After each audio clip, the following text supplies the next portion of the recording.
What are the secondary functions? Just read secondary functions. Overdraft facility. Overdraft का मतलब होता है आपके बैंक में 50,000 रुपए है, आपने 60,000 का चेक इशू कर दिया, आपका चेक बाउंस हो जाएगा, आपका चेक बाउंस हो जाएगा, चेक ऑनर ही नहीं होगा क्योंकि आपके अकाउंट में तो 50,000 रुपए ही है। बट अगर आपके पास ओवरड्राफ्ट फैसिलिटी है, ओवरड्राफ्ट कह रहा है कोई बात नहीं, 50,000 है, 60,000 का पे कर दिया, आपका बैंक बैलेंस हो जाएगा -10,000। वो चेक क्लियर हो जाएगा लेकिन आपका बैंक बैलेंस हो जाएगा -10,000, ओवरड्राफ्ट हो जाएगा। when the withdrawals are more than the deposits, sir, is it possible?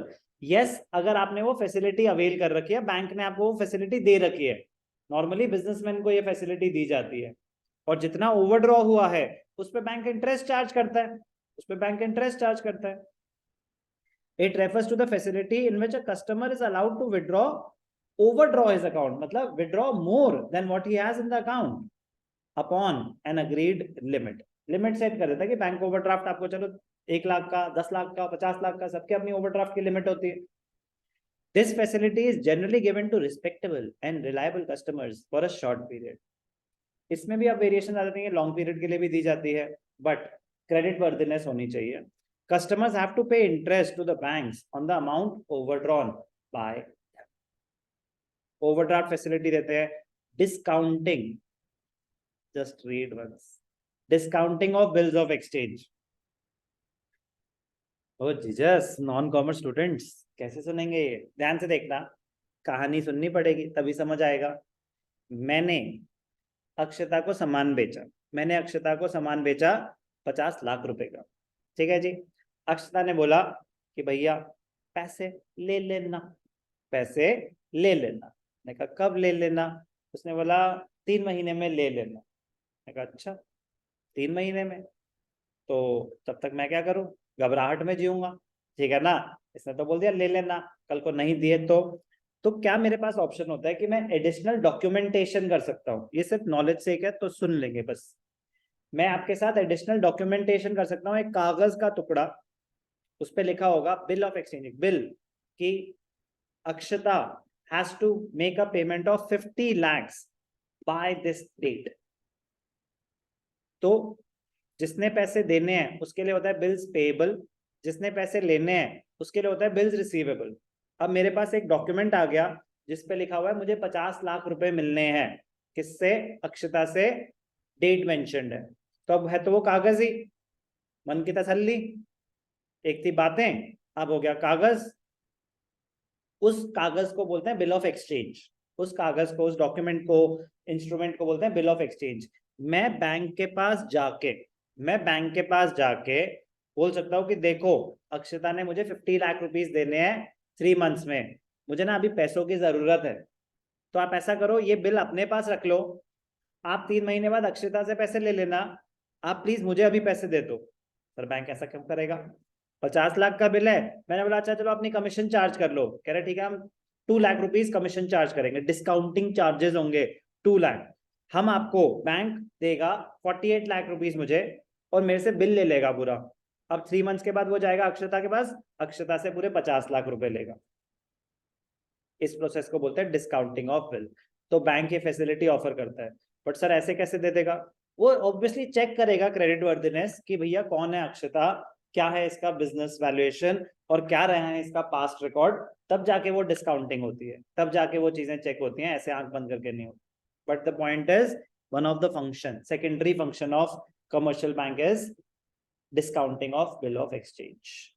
It refers to a facility in which the holder of a bill, in this case मेरा holder था, can get the bill discounted with the bank before the maturity. Maturity तो थी 3 महीने बाद, मुझे चाहिए पैसे अभी, मैं गया बैंक के पास, after deducting the commission, bank pays the balance to the holder. On maturity, bank gets its payment, full payment from the party who had accepted the bill. Agency functions, services provide करते हैं commercial banks. Agency, transfer of funds, मुझे अपने account से B के account में transfer करना है, bank facility provide कर रहा है, transfer of funds.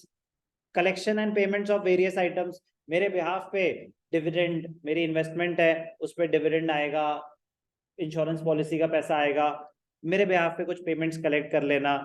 Purchase and sale of foreign exchange, मुझे फॉरेन एक्सचेंज चाहिए, मैं बैंक से जाके ले सकता हूँ, मेरे पास जो बच गई मैं वापस जाके सेल कर सकता हूँ। Purchase and sale of securities, securities मतलब शेयर्स, डिबेंचर्स, बॉन्ड्स। तो बैंक्स के पास आप अपना डीमैट अकाउंट क्रिएट कर सकते हैं, शेयर्स के लिए चाहिए होता है, तो बैंक ये सर्विसेज प्रोवाइड करते हैं। इनकम टैक्स कंसल्टेंसी, अगर आप HNI, high net worth individual है, तो बैंक आपको ये फैसिलिटी भी प्रोवाइड करता है। ट्रस्टी एंड एग्जीक्यूटर, आपके बिहाफ पे डीड्स एग्जीक्यूट कर सकता है अगर आपने उनको पावर दे रखी है।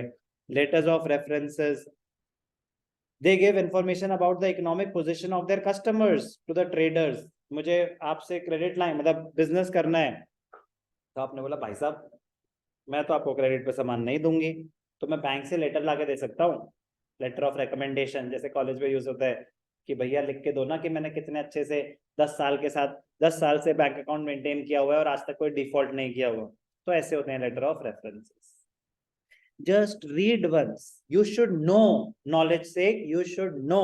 इजियर ऑप्शन मेरे लिए क्या होगा, अरे बेटा ये सब नहीं पूछता, चलो आगे बढ़े। कब तक नहीं पूछते नहीं पूछते, नहीं, आपको पता होना चाहिए ना banks, money and banking. Purpose क्या है चैप्टर का, कि आपको बैंकिंग स्ट्रक्चर के बारे में थोड़ी नॉलेज देना।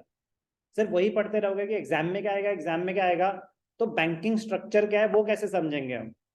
तो इसीलिए प्लीज वन टाइम इन्वेस्टमेंट होती है, अंडरस्टैंड कर लेना चाहिए सबको, चाहे वो एग्जामिनेशन पॉइंट ऑफ व्यू से इंपॉर्टेंट हो या ना हो।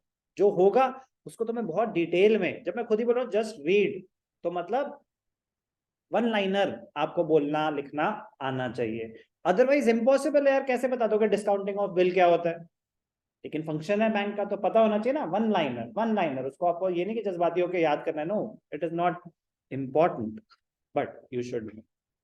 तो फंक्शंस ऑफ कमर्शियल बैंक हमने अभी क्या करे, प्राइमरी फंक्शंस कर लिए। सेकेंडरी फंक्शंस में number 1 overdraft facility, discounting of bill, agency functions, and last general utility functions. Bank हमें लॉकर फैसिलिटी प्रोवाइड करता है, जिसमें लोग ज्वेलरी रखते हैं, प्रॉपर्टी डॉक्यूमेंट्स रखते हैं, कुछ भी रख सकते हैं।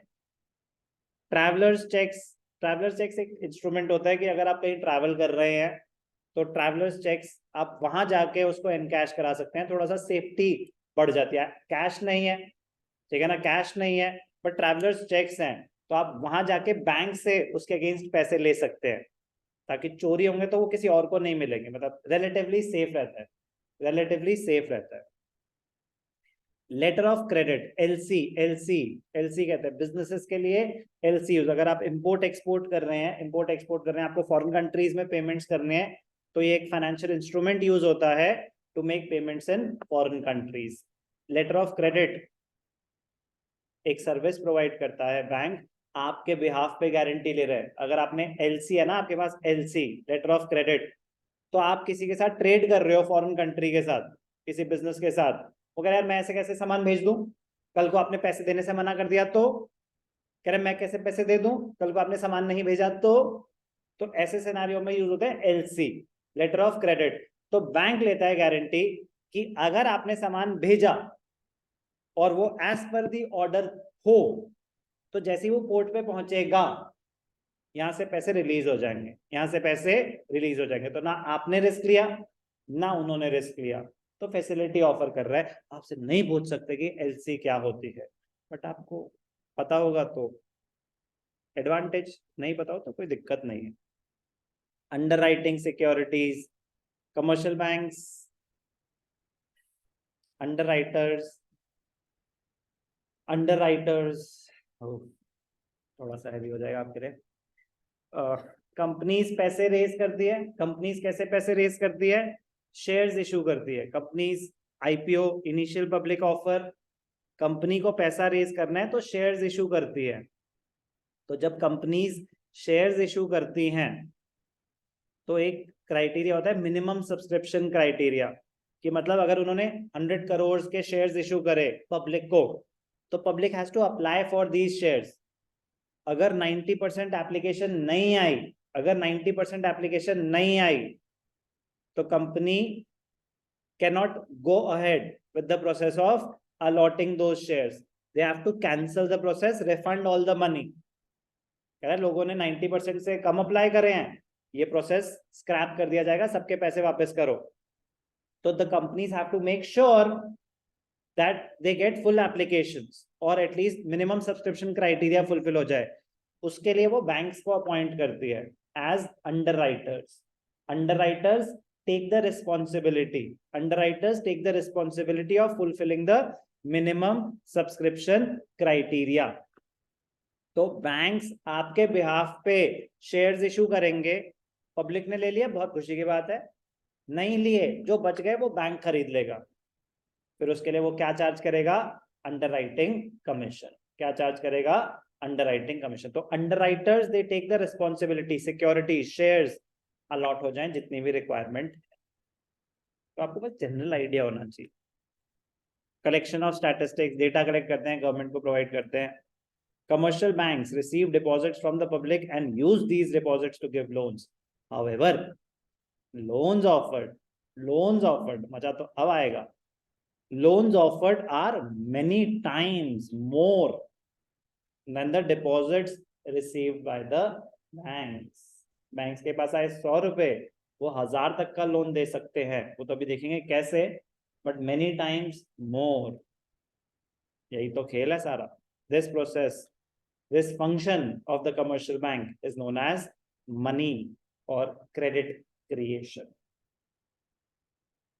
इंपॉर्टेंट था ये। फर्स्ट टाइम मतलब वन टाइम इन्वेस्टमेंट है। काम की बात, मीनिंग ऑफ कमर्शियल बैंक।